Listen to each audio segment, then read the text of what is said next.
Well, I mean, we in India pride ourselves over the fact that the India-US relationship is supported by both sides of the political aisle in the United States. So whether it's Democrats or Republicans, both support a strong relationship with India.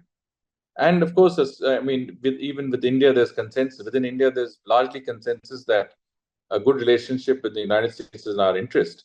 So I don't see ourselves being affected, by either candidacy, whether it was whether President Biden, Vice President Harris, or former President Trump. I think our relationship will continue.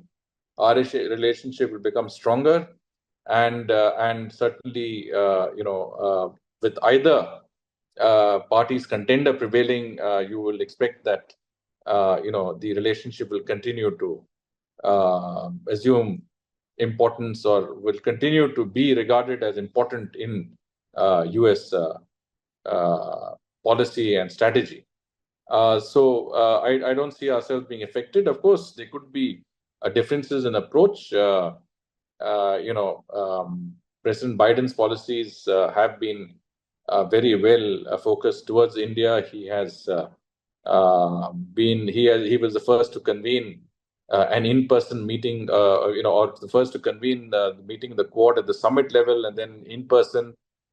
He has also invited Prime Minister Modi to several major conferences on issues like climate change, sustainable development, democracy, and so on and so forth. So I think he has been very, very considerate of the fact that India is a very major partner of the United States.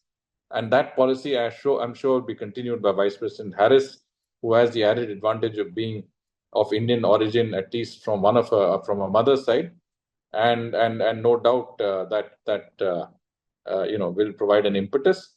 At the same time, under President Trump, also there were some very, very notable successes and achievements, and we had also made very good progress under the free trade agreement. So we can expect that certain policies and certain, I would say, achievements that were recorded during his tenure as president will be continued in his second term if he were to win.